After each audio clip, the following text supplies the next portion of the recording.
La accidentabilidad en el trabajo afectan a las empresas y a toda la sociedad, ya que además de los costos que pueden suponer en vidas humanas y en sufrimiento por parte de los trabajadores, de sus familias y amistades, los accidentes de trabajo tienen un enorme impacto económico en la organización. Las compañías se enfrentan a etapas de cambio y deben encontrar nuevas estrategias que ayuden a mantener un balance sólido y a la vez flexible en un mercado que se vuelve cada vez más volátil. Gran parte de estos retos se encuentran relacionados a reducir la accidentabilidad y a la adaptación de sus operaciones en nuevos entornos. En el presente episodio, denominado Estrategias para reducir la accidentabilidad, tengo el honor de presentarles a mi siguiente invitado, Renzo Pucetich. Renzo es ingeniero en prevención de riesgos por INACAP Chile, diplomado en gestión de riesgos laborales y ambientales por la Universidad de Piura, gestión de proyectos por la Universidad Nacional de Trujillo. Cuenta con un MBA y máster en gestión integrada de calidad, medio ambiente y seguridad por CEREN Business School de España. Auditor ISO 45001 por TÜV Rheinland. Es estratega HC Senior con más de 16 años de experiencia en seguridad, salud ocupacional y medio ambiente, manejo de crisis y continuidad de negocios, y tiene experiencia en minería, oil and gas, químicos, electricidad y construcción, liderando en empresas multinacionales en Perú, Alemania, Chile, Colombia, Brasil, Argentina y Noruega. Es fundador en SCUDA-SAC, empresa consultora en temas de capacitación, tercerización y auditorías en SOMA. Además, tuve la oportunidad de conocer a Renzo, ¿no?, en una visita de auditoría en una empresa muy grande, compleja, y ver parte de la gestión y su liderazgo que demuestra en la materia en seguridad y salud en el trabajo.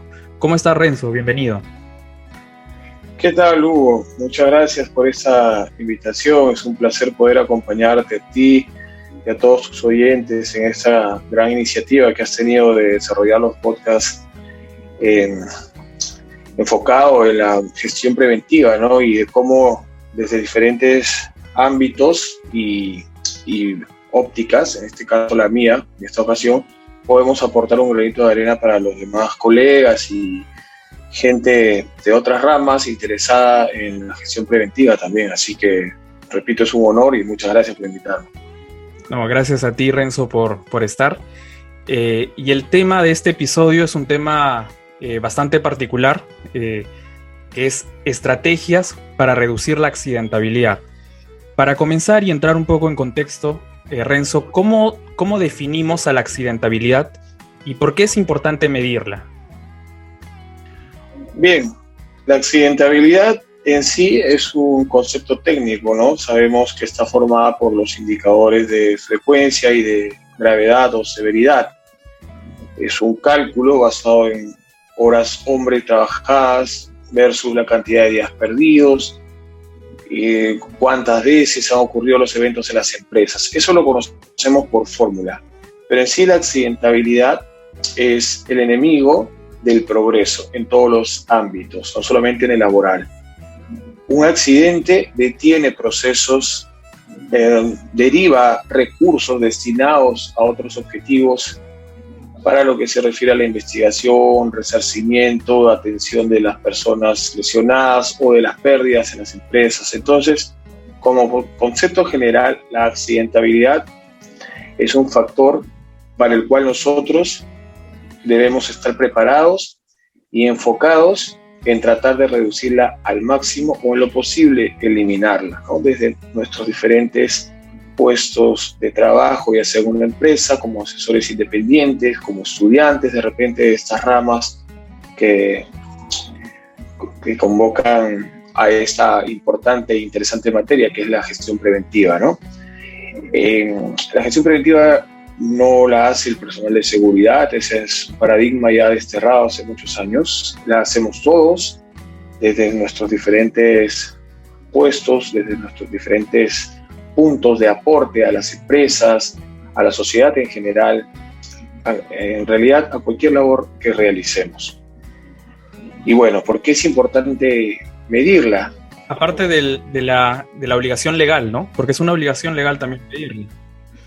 Por supuesto, la obligación legal que ya es la consecuencia del tipo de gestión que estamos llevando en las empresas, traducido en número de accidentes, número de días perdidos, pérdidas económicas para la empresa, afectaciones a la salud, etcétera. El tema legal, por supuesto, que está enmarcado y además es un obligado de las empresas, ya no es una elección. Sabemos de tantos casos de accidentes en empresas en los que la SUNAFIL y otras instancias han intervenido con sendas sanciones pecuniarias bastante fuertes, suspensiones y hasta paralizaciones de obras, de proyectos. Entonces, en el tema legal, definitivamente ya el Perú está bastante avanzado respecto a la accidentabilidad en las empresas. Eso está por demás ya recalcarlo, ¿no? Ahora, ¿por qué medirla? Como decía, debemos saber cuánto combustible tenemos en el tanque para saber hasta dónde podemos llegar. Y eso es una analogía de una meta, un objetivo en las empresas basada en la estadística de años anteriores para poder cumplir nuevos desafíos, nuevos objetivos, nuevas metas, por supuesto, superando la gestión anterior, ¿no? No creo que ninguna empresa los objetivos y metas se definan en base a la accidentabilidad anterior y darle un margen aún mayor todavía de cometer o de sufrir más eventos. Creo que es al contrario, tratamos de reducirlos, aunque sea en una mínima porción, un mínimo porcentaje, pero hacia eso apuntamos todos, ¿no? Hacer de nuestra gestión una labor cada vez más eficiente con los recursos que se cuenten y más efectiva, mirando los objetivos que debemos cumplir, por supuesto, y superarlos, ¿no? No solamente cumplirlos. Correcto. Y justo mencionaste el tema de objetivos, ¿no? Generalmente los objetivos de una organización puede ser empresarial o que otra tiene fines o con otros fines, están relacionados a temas de rentabilidad, temas de liderazgo de mercado, temas comerciales. ¿Cómo podemos nosotros incorporar o de qué forma se puede incorporar estos objetivos de accidentabilidad en los objetivos que se establece una organización, ¿no? A nivel empresarial? ¿Cómo lo relacionas o de qué forma podríamos relacionarlo? Bien. En toda empresa organizada, no me refiero a empresas grandes, chicas, medianas, cualquier empresa organizada existen objetivos y metas por cumplir, ¿no? A determinado periodo, 3 meses, 6 meses, 1 año, quizás 5 años o más. Pero habitualmente esta gestión se mide cada año. Se nos fijan objetivos por cumplir diversas actividades para reforzar y concretar esos objetivos y metas ya numéricas, medibles, para poder llegar a esos objetivos. En ese sentido, la accidentabilidad es un factor que definitivamente afecta negativamente todos los objetivos de la empresa. Por ejemplo, si la empresa se trazó, se propuso llegar a cierta cantidad de producción en el año, uh-huh, y ocurren eventos uno tras otro con varios días perdidos o de repente que afectan a varias personas o de repente suspensiones de labores por intervenciones de entes gubernamentales, ya esa producción se ve afectada y muy posiblemente no llegue a cumplirse. Porque justamente la producción la hacen las personas, los servicios lo brindan las personas. Y si estas personas no están en sus facultades más óptimas para desarrollar su trabajo, pues definitivamente no van a poder cumplir con los objetivos trazados. Basta que una persona en la empresa deje de hacer su trabajo para que el resto de compañeros, de áreas, de puestos, se recarguen del trabajo que no se está realizando por esta persona ausente debido a un evento. Y si además este evento incurrió en multas, en suspensiones, pues adicionalmente a la baja de la producción se suma la baja en el presupuesto anual. Hay que destinar recursos pecuniarios, monetarios, para compensar esa sanción impuesta. Definitivamente, los indicadores de seguridad son la base del éxito de los indicadores de producción o de servicios de cualquier empresa. Correcto, el famoso iceberg, ¿no? De los accidentes. Por supuesto. Que generalmente uno ve la atención, pero hay todo un sobrecosto indirecto, ¿no? Que justo comentabas que afecta a la productividad, que puede afectar a una contingencia incluso legal que hay que atender, y que no necesariamente se ven inmediatamente, ¿no? Y se pueden ver afectados justamente a los objetivos generales que la empresa también ha establecido. Y la pregunta, ahora digamos, que es parte de este episodio, ¿no? ¿Qué hacemos para reducir esa accidentabilidad? ¿Cómo un organizador, como una empresa o como un gerente o líder de esta gestión, qué debe hacer para poder reducir, ¿no?, una accidentabilidad? Bien, Hugo. Bueno, aquí tocamos una parte que ya escapa de las manos de las personas que tenemos a cargo la gestión preventiva en las empresas, ¿no? Y es las decisiones a nivel mayor, a escala superior, me refiero a la línea de mando, a la alta dirección. Para que la gestión preventiva tenga éxito en cualquier empresa debe haber compromiso de la alta dirección. ¿Y cómo se manifiesta el compromiso? Pues desde que el gerente general participe en las actividades de seguridad y salud planificadas para la empresa, aunque sea trimestralmente, dar una vuelta, una inspección a modo de caminata, etcétera, involucrándose en los eventos, involucrándose en las reuniones del comité de seguridad, qué es lo que han dicho, qué necesitan, brindando los recursos sobre todo, porque definitivamente los gerentes generales, gerentes de áreas pueden, y no estaría en error por ello, no conocer las estrategias y herramientas de gestión para llevar a cabo un sistema de seguridad y salud con éxito en las empresas. Para eso somos nosotros, sus asesores. Pero sí deben dar las herramientas para que podamos hacer el trabajo. Y en la medida que ellos se compenetren con los objetivos que ellos mismos se han trazado y se comprometan y brinden los recursos, deleguen autoridad y exijan también responsabilidad, pues el trabajo será mucho más sencillo. Ahora está el otro lado, el del trabajador, quien a lo largo de los años y en diferentes industrias, voy a tomar el ejemplo de la construcción, donde tuve a cargo una empresa importante hace muchos años, el trabajador promedio hace lo que le mandes a hacer. Tú le dices, súbete aquí, termina esto, hazlo con esto o hazlo sin esto, y él va a tratar de hacerlo. Esa mentalidad es la que debemos de cambiar. La mayoría de grandes empresas, si no todas, ya tienen una política de la negación al trabajo riesgoso, que también está amparado en la ley, se menciona este concepto, pero es una negación con criterio, no es una negación a una situación o tarea a ejecutar que presientes o algo es muy evidente de la ocurrencia de un evento.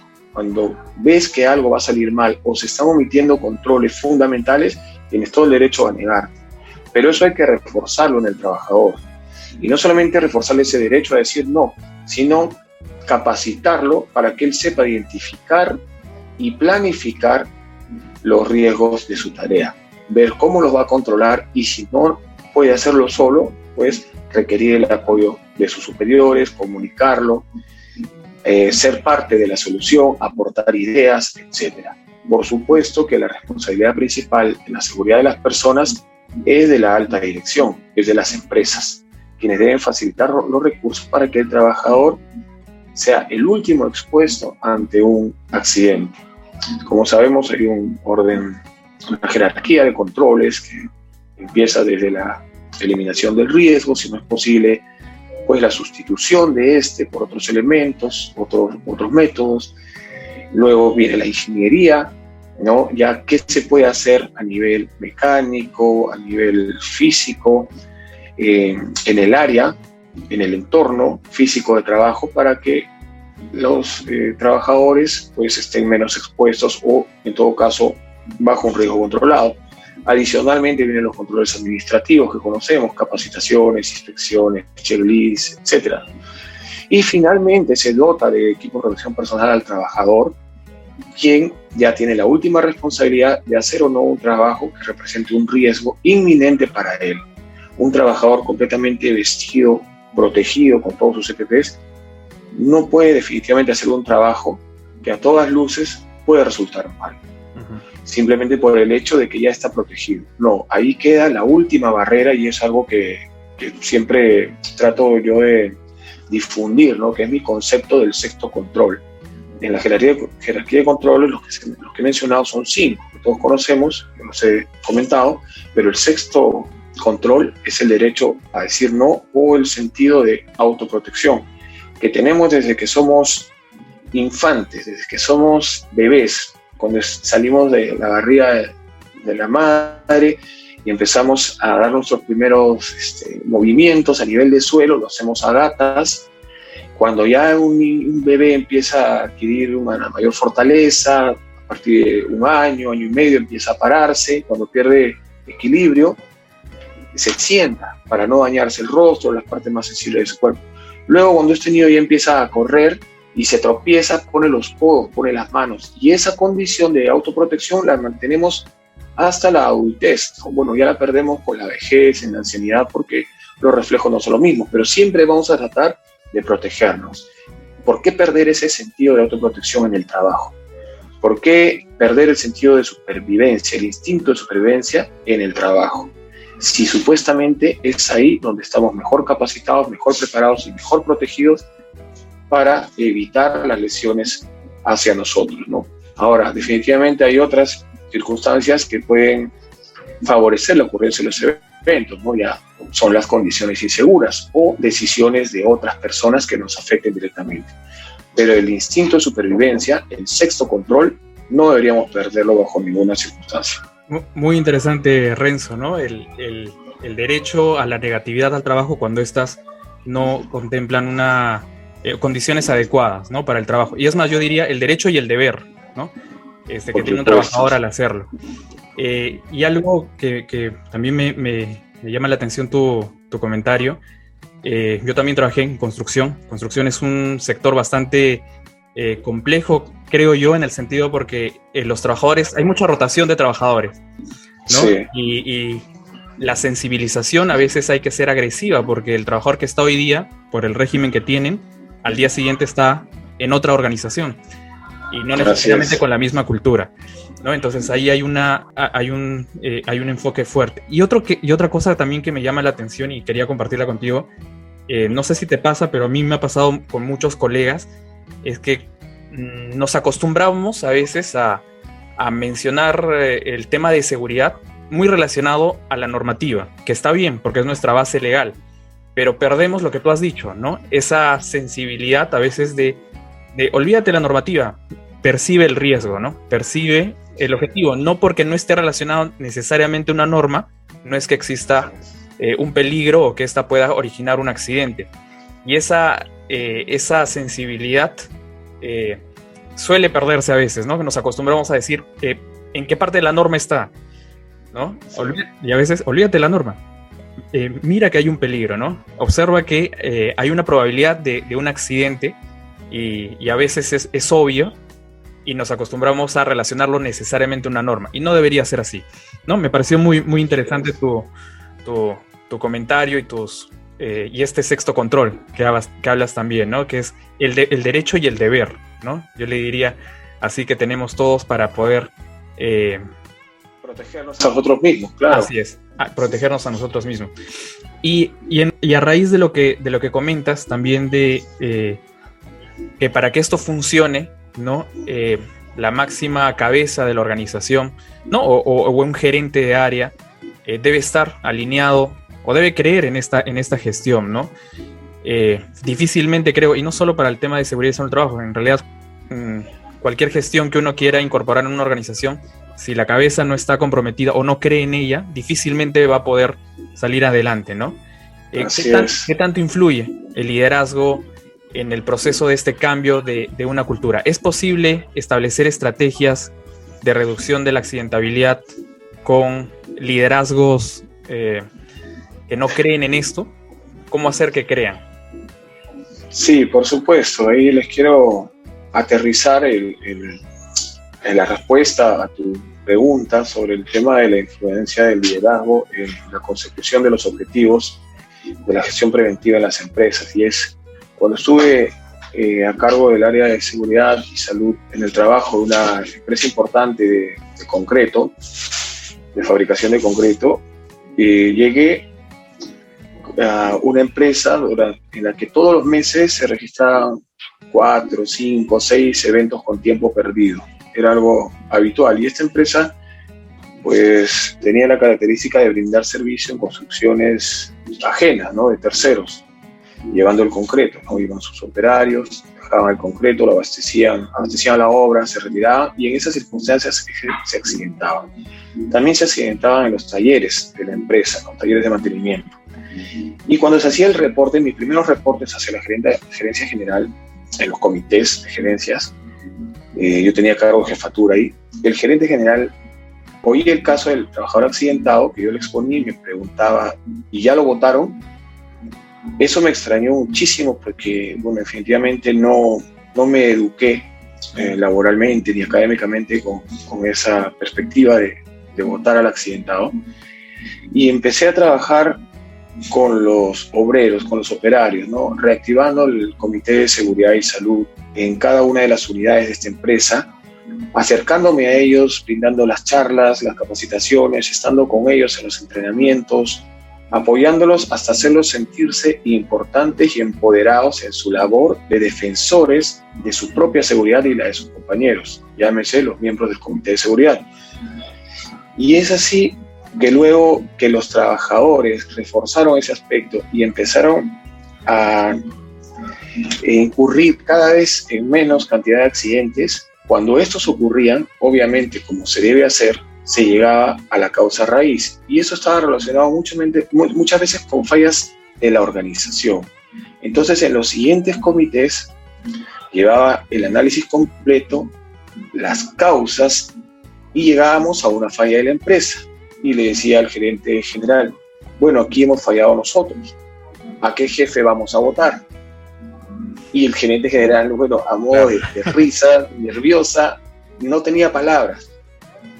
Y entonces yo le decía, bueno, ya ves que te estamos fallando a nivel de organización.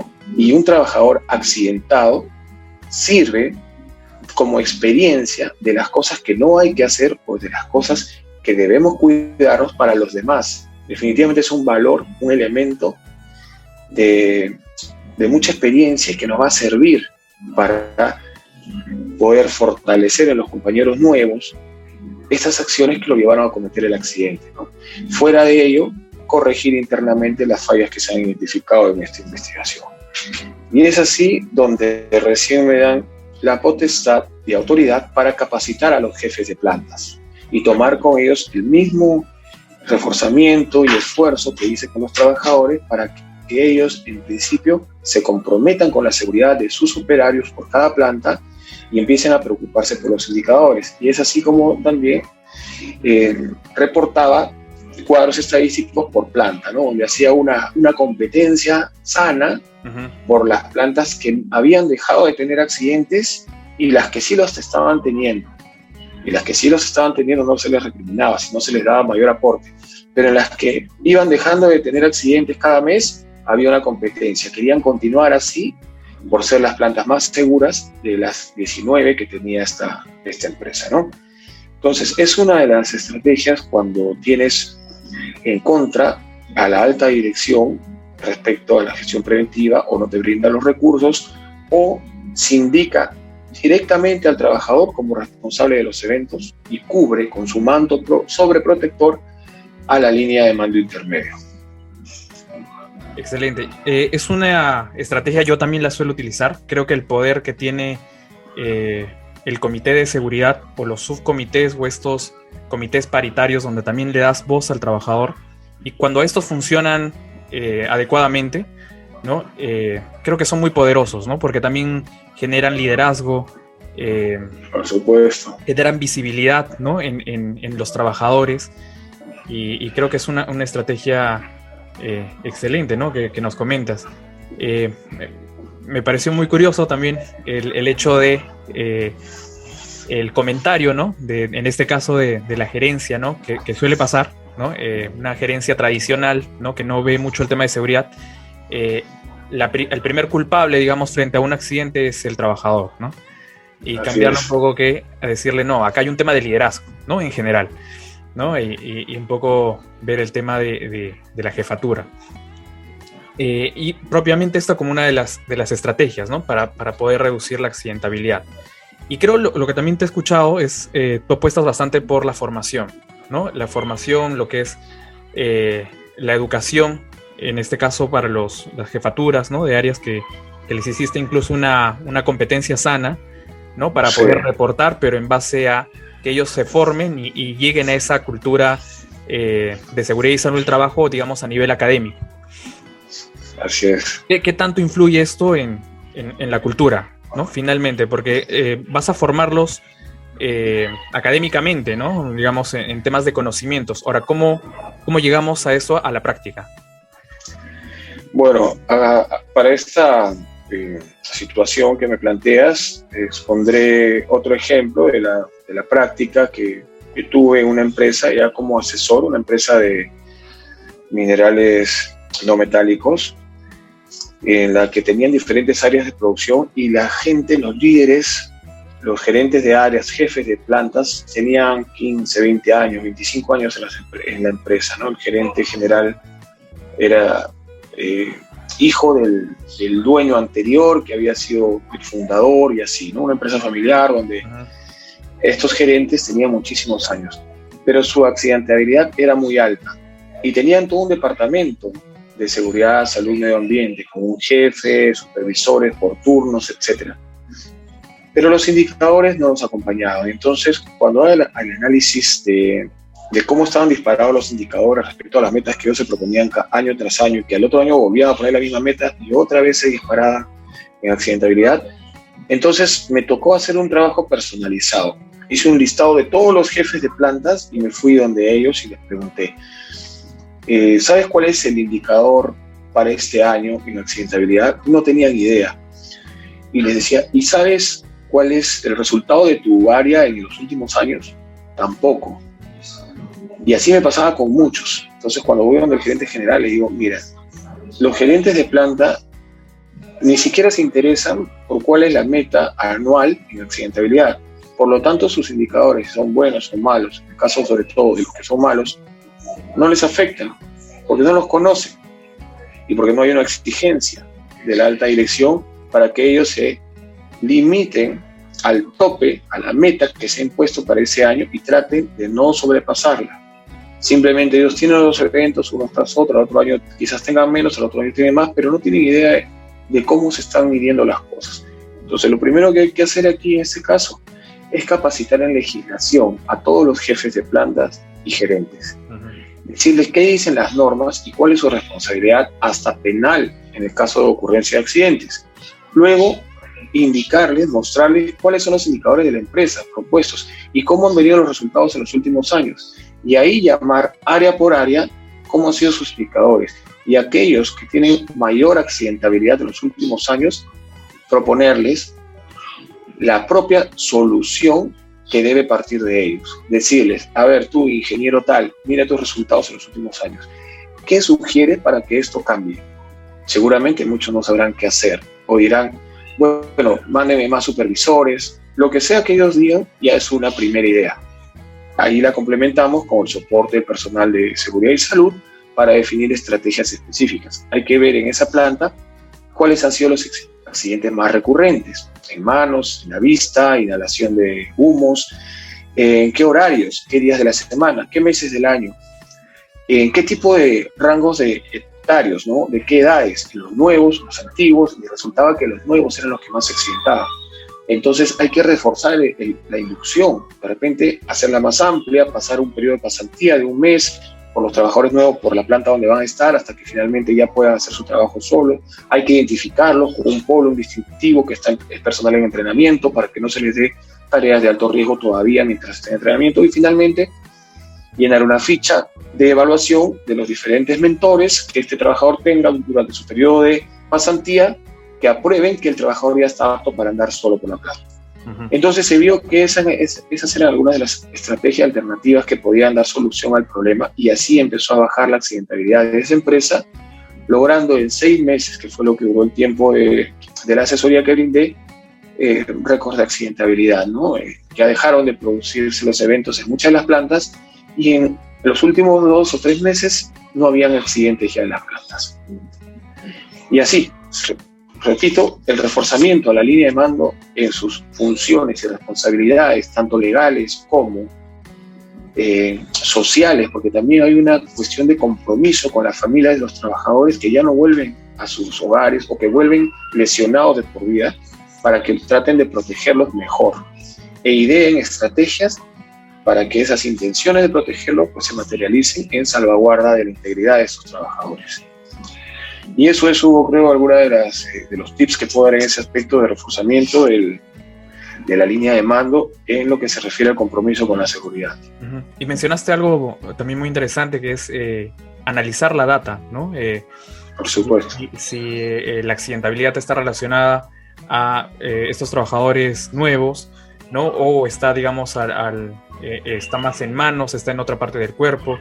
¿Qué tanto influye la data? Ahora tenemos mucha más facilidad, creo, con muchos sistemas, con muchos formularios virtuales, ¿no? Para poder generar esta estadística y poder focalizar, ¿no? Focalizar hacia dónde está el problema y de ahí hacer impactos, ¿no? Y también mencionaste el tema de que se utiliza mucho, ¿no? En la gestión de seguridad y a mí también me gusta mucho utilizar lo que es cómo utilizar a la familia, ¿no? Utilizar este impacto que no es que hay un detrás de cada persona, ¿no? Que también se va a ver impactado en caso ocurra un accidente.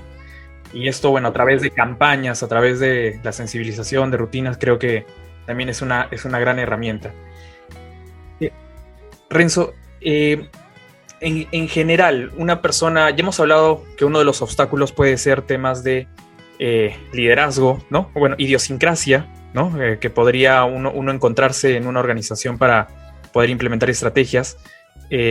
Bueno, más que problemas, creo que es ver una estrategia diferente, desafíos, ¿no? Sí. Un diferente desafío, ¿no? Puede haber, entiendo, también temas de recursos, ¿no? Recursos limitados. Uno le encantaría pues hacer una campaña con todos los recursos disponibles, pero también dependiendo de cada organización es otro desafío que uno podría encontrarse, ¿no? ¿Qué recomendaciones podrías tú plantear a una persona que está liderando o que quiere implementar una estrategia particular en su organización y que puede encontrarse, ¿no? Todo este tipo de desafíos? Digamos, ¿qué pasos podría seguir de manera resumen? Porque yo sé que cada tema puede ser muy particular, pero en tu experiencia, ¿qué pasos uno podría seguir para poder implementar una buena estrategia? Bien, en principio depende mucho del alcance de tus funciones y responsabilidades, ¿no? Es diferente ser un gerente de área de seguridad y salud en el trabajo con todas las facultades que eso te confiere, a ser un supervisor, un inspector de campo, donde tienes todas las intenciones, los buenos deseos de cambiar las cosas, pero no tienes el apoyo o el alcance para ello. Y yo me voy a ir primero hacia esos casos, desde abajo. Creo que cualquier persona que se involucre en el mundo de la seguridad y salud ocupacional, a donde sea que vaya, primero tiene que ir con cierta preparación académica. Y no me refiero a una carrera universitaria necesariamente, una maestría, sino a conocer del tema, que va de repente, si no es tu especialidad, la seguridad y salud, y vienes de otras ramas, definitivamente llevar una especialización en seguridad y salud ocupacional, que hay tantos cursos libres, hay otros que son de pago, etcétera, donde te actualices con la legislación, la cual vas a ir a fiscalizar a las empresas. Luego, el tema de manejo de sistemas de gestión, fundamental, cómo se concadenan las diferentes áreas y procesos de la empresa para lograr los objetivos en común, en los cuales deben estar inmersos los objetivos de seguridad. Y estructurar, no es que los objetivos, estructurar, por supuesto, conocer el mapa de procesos de la empresa en la que estás, cuáles son los inputs, la materia prima, cómo se procesa y qué es lo que se entrega, quiénes son tus stakeholders, tus clientes, tanto externos como internos. Una vez que conoces a nivel macro los procesos, te involucras directamente ya en los procesos productivos o de servicios donde estés. ¿Cómo se hacen las cosas ahí? ¿De qué manera las vienen haciendo? Preguntar a la gente más antigua, ¿cómo se hace esto? ¿Qué riesgos ves acá? ¿Y cómo lo han hecho anteriormente? ¿Y qué pasó? ¿Y qué sugieres tú? Porque de ello se obtiene primera información y más valiosa para poder nosotros conocer sobre qué estamos trabajando, sobre qué terreno estamos pisando, para recién poder incorporar nuestras iniciativas o proponer nuestras ideas. Entonces, conociendo estos aspectos, que es legislación, manejo de sistemas de gestión, el tema de los procesos, puedes, con todo derecho y mayor autoridad, dar un consejo a un jefe, a un gerente de área, y decirle, mire, he estado viendo que los procesos se hacen así, y acá ha habido cierta accidentabilidad, los trabajadores me dicen que de esta forma podríamos mejorar, porque ya anteriormente lo han intentado y fue mejor, y ahora no. Entonces el gerente de área, el jefe de planta te dirá, bueno, qué bien que has indagado y que te has metido. Y no eres simplemente un policía que anda tomando fotos y haciendo reportes. O simplemente está para verificar que han hecho el ATS, que se han puesto el EPP. No, la labor del prevencionista de riesgos, del personal que gestiona la seguridad y salud de las empresas, va mucho más allá. Tienes que entender el contexto de la organización, el contexto, el know-how, el cómo hacer del proceso en el cual estás supervisando, y sobre todo capacitarte, ¿no? Ahora los cursos están libres, los de alto riesgo son fundamentales para todo. Dentro de tu propia capacitación tienes que tener los de alto riesgo, ¿no? Trabajos en altura, izajes, en caliente, etcétera, por lo menos a modo general. Ya cuando te toque supervisarlos, verlos directamente, podrás reforzar tus competencias en esos aspectos. Pero tienes que ir con algo, ¿no? Con un background, algún conocimiento previo para lo que vas a ir a supervisar y a fiscalizar. Y en la medida que conozcas los procesos, como repito, y preguntes a la gente cómo se hacen las cosas y por qué se hacen así y qué sugieren para hacerlas mejores, podrás dar mejores propuestas y mejores ideas a la línea de producción, y serás ya escuchado de una manera diferente, ¿no? Y visto de una manera diferente. Y esa parte técnica yo le complementaría también con esa parte blanda, ¿no? Que uno tiene que desarrollar. Alguna vez alguien me dio una recomendación justamente al presentarle a una gerencia, ¿no? Una propuesta de mejora en seguridad en el trabajo, y me decía, háblale en su idioma, ¿no? Y eso tiene que ver mucho con la empatía también de conocer hacia quién vas a... Si es un gerente de operaciones o un gerente de finanzas, probablemente va a querer escuchar más costos, números, ¿no? O si es de producción, productividad. Y no es que estás diciendo otra cosa, ¿no? Que es justamente tu propuesta en temas de seguridad, sino que estás hablándolo en su idioma, ¿no? Y eso tiene que ver también con empatía y habilidades blandas, que creo que a la parte técnica le complementa, ¿no? En realidad a cualquier profesional. Y en la parte de seguridad a veces cuesta, ¿no? Cuesta para algunas personas trasladar esa pasión que tenemos por proteger a las personas, pero al momento de reportar a una gerencia, que generalmente su mentalidad probablemente va a estar en números, costos, también es un buen tip, creo, ¿no? Poder de alguna forma ver la forma de trasladar y hablar en ese idioma para por lo menos atraer su atención. Así es. De momento, ¿no? Sí, definitivamente hay que analizar a todos los clientes internos, ¿no? Y a aquellos que representen de repente, no solamente con nosotros, sino en general se les conozca por un mal carácter, una forma de repente cerrada de trabajar, de no querer recibir consejos, sobre todo de los nuevos, de los seguritos, de los supervisores de seguridad, es que nos acerquemos más a ellos, ¿no? Nos acerquemos a preguntarles qué tal, qué me cuenta de aquí, qué puedo ver, con quién puedo aprender más de los procesos, preguntarles directamente, acercarnos a estos líderes, a estas personas, gerentes, que vean nuestro interés de saber, de involucrarnos con los procesos, porque habitualmente la queja de la mayoría de los grandes dinosaurios de la producción, ¿no? En las diferentes industrias, los empleados de dinosaurios, ellos no saben nada de los procesos, ¿no? Los de seguridad no saben nada. O solo paraliza la actividad, ¿no? Estaba ahí para paralizar. Vienen a parar, vienen a estorbar, parar los trabajos. Entonces, enséñame, muéstrame o dime con quién voy para conocer mejor tus procesos y darte ideas más aterrizadas, más prácticas y cercanas a la realidad de la empresa, ¿no? Entonces, eso definitivamente también se gana con los años, ¿no? Pero el consejo en general para cualquier persona que encuentre a otra de carácter conflictivo o cerrada a las propuestas, ¿no? Como los empleados dinosaurios, ¿no? Se extinguieron porque no se adaptaron a los cambios, dice, ¿no? Entonces, es primero tratar de ganarlo.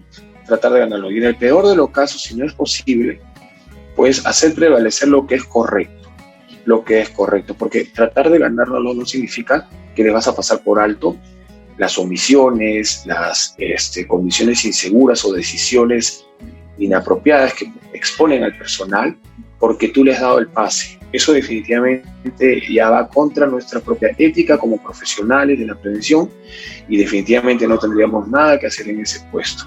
¿Okay? Una cosa es brindar facilidades y hasta cierto punto tolerancia con ciertos riesgos que definitivamente hay que correr, pero salvaguardando la integridad del personal al máximo posible. Y otra cosa es hacerse de la vista gorda, cerrar los ojos y dar pase a actividades simplemente para no desagradar a la línea de producción. Nosotros estamos brindando, ¿no? Y eso sería un gravísimo error y, repito, ya quitaría todo sentido a nuestra permanencia en el puesto. Claro que sí. Bueno, Renzo, ya llegamos a la parte final. Yo te agradezco todo el expertise que nos comentas y todos estos tips que nos has dado, ¿no? Para poder ver las estrategias de cómo reducir la accidentabilidad. Yo he visto tu trabajo, ¿no? Parte de tu trabajo en un proceso de auditoría. Creo que hay muchas herramientas que, bueno, por el tiempo no alcanza para mencionarlas, pero creo que con todos los tips que nos has podido dar va a ser provechoso para cualquier persona que está inmerso en este mundo y que, como un poco parte del lema que casi comentamos en cada episodio, nos apasiona, ¿no? Nos apasiona justamente ver el tema de seguridad en el trabajo. ¿Algún comentario final que quieras comentarnos? Sí, por supuesto, Hugo. Nuevamente agradecerte esta oportunidad de poder compartir algo de la experiencia que uno tiene, y he oído tus otros podcasts, ¿no? El último sobre el perito de investigación de incendios y siniestros, y los anteriores también sobre seguros y cosas que has estado tratando con diferentes profesionales, y felicito la iniciativa. Por supuesto, la refuerzo y me gustaría oír de más profesionales que puedan aportar en diferentes ámbitos, como los hay, y con muchas ganas de aportar a los que recién se están formando, los que ya están en el mundo con algunos años y tienen todo tipo de problemas que nosotros ya hemos pasado, ¿no? Entonces, en ese sentido, la iniciativa que tienes es muy valiosa, continúa así y te deseo el mejor de los éxitos, y verás que en poco tiempo, pues, de boca en boca llegarás a mucha más audiencia con este tipo de actividades. Te agradezco muchísimo nuevamente. Claro que sí, gracias, Renzo. Y habrá oportunidad para otra conversación, ¿no? De todos los temas que ya hemos conversado en interno también. Así es, muchas gracias, estamos en contacto. Listo, muchas gracias. Entonces, si les gustó el episodio, por favor, compártanlo y nos vemos hasta un siguiente episodio. Hasta luego.